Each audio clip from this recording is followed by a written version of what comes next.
Good Friday evening, South Carolina weather watchers. I'm the host for South Carolina Weather, Justin Peterson, and let's go ahead and talk about the weather for your Friday evening. Now, looking at the radar right now, as you can see, no precipitation is falling inside of South Carolina right now. This is a great thing, especially after yesterday and that huge soaker that we got yesterday from all that rain.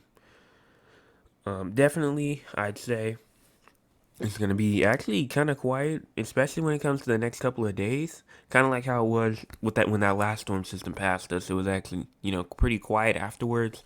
This is gonna be pretty much about the same. And if we go ahead and scroll out, move over to the MRMS, you look at it. As you can see, we do have some rain up here inside North Carolina and over here inside Tennessee as well. Up here inside Kentucky and even up here inside of Ohio and Pennsylvania, as well as up here inside New York, and some snow even up here inside of Canada as well. Even up here inside of New Hampshire and Vermont, we do have some rain up there. Moving over to the west, seeing if we see anything. We do have the potential for some storms to get going over here inside of Oregon, Idaho, places like that. And pretty much just some scattered rain throughout the west as of now. Going on ahead and moving on to our cloud cover. Cloud cover right now is actually looking pretty good. We may have some isolated cloud cover over there near Myrtle Beach, but I'm not really watching for too widespread cloud cover right now. Current temperature 62 in Columbia, 66 in Charleston, 64 in Myrtle Beach, 55 in Greenville, 62 in Sumter and Florence, and then 62 over there inside of Augusta as well. Here's our low temperatures for tonight. Low temperatures could reach 50 in Columbia, 54 in Charleston, 52 in Myrtle Beach, 54 in Hilton Head Island, 46 up there inside Rock Hill, 47 in Greenville, 46 in Spartanburg. So those low temperatures tonight are actually going to get lower than they usually have. Usually we have low temperatures in the 60s. Over there near Lake Moultrie as well, we could still see those temperatures inside at the 60s. So not really too cool if you're out there on the lake, but everyone else, either the mid to low 50s, which the closer you are to the coast, the warmer it's going to get, or if you're up there inside the upstate, you're going to get some mid 40s. Even some isolated spots that could get down to 40. Here's our peak sustained wind gust for mainly for today, but it's pretty much over now. Um, we did have one strong gust of wind go through, especially like near where I was, like around, I think it was like an hour or two ago. So, because I mean, people were posting about it all over Twitter and all that kind of stuff, talking about how it was like a hurricane outside their house. It wasn't a hurricane, but it was a strong, just gust that went through pretty much, I'd say, almost the entire state, is from Columbia all the way down to the coast for sure. Uh, but definitely some of the strongest winds that we've seen in a while.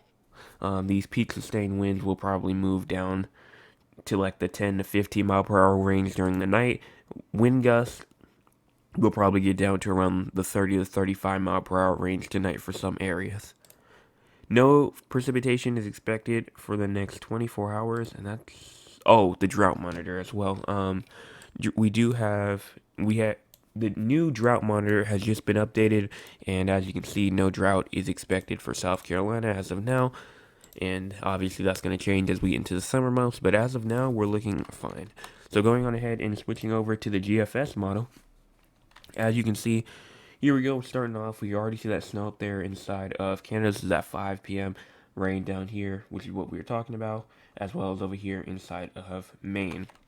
Continue moving to the future. As you can see, 11 a.m. tomorrow, we're going to start seeing some rain and some snow in the higher elevations inside of California. That's going to continue moving on eastward, and then that's going to spawn a new storm system, as well as for severe weather as well. I know a lot of people are focusing on the severe weather threat on the 15th. If you go back, you can kind of see it right here as it starts popping up right here inside near Oklahoma City, Kansas, down there in Texas as well. I know Oklahoma City is a main threat for severe weather on Monday. We already do have a 30% enhanced risk of severe weather for Oklahoma 4 days out. And then we do have a 15% risk that stretches all the way down from Chicago, all the way down in through Memphis and Arkansas as well. So they're going to have to watch out for severe weather as well going into Tuesday. Continuing on to the east, that storm system will eventually hit us, but I think it will just be just a bunch of rain. I don't see any severe weather probabilities, and that's like on the 18th. So we might see a bit of a break from that rain, probably until like the 17th. So we might get a good 5 days of no rain. For sure, an isolated shower can never be ruled out of anywhere, but as of now, it looks like we might be free from any type of big time rain until the 17th. Continuing on, as you can see, this will continue on moving east, and that'll be out of our hair pretty soon. And we keep on going. I mean, and we have nothing really else to talk about until we get to this little system right here on the 24th, bringing us potentially again that heavy rain, and everything else is 330 hours out, so that is too far to talk about. And that's all that I have today. With weather news for this for today, we did have a confirmed tornado inside of Kentucky today. I don't know exactly where it was just yet, but somebody got it on video across the highway inside of Kentucky. I think Pittsburgh, Pennsylvania was put under a flash flood emergency, if I'm not mistaken, and parts of Pittsburgh was flooded. And Hawaii got hit by some severe storms and flash flooding as well. Also, I don't think it spawned a tornado over there inside of Hawaii, but there was definitely some tornadic supercells over there inside of Hawaii as well.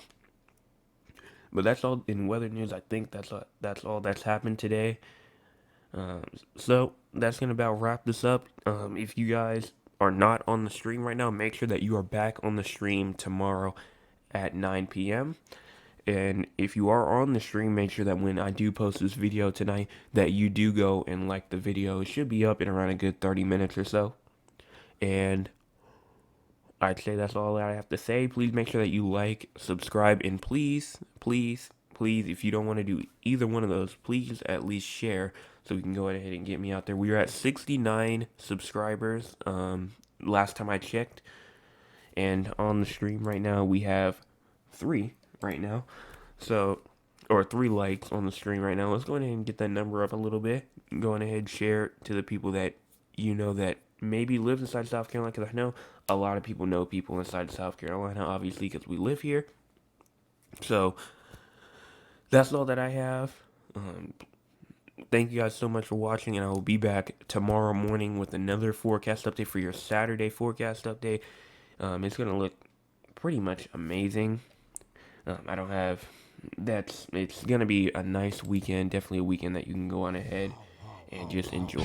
And thank you guys so much, and I'll be back tomorrow.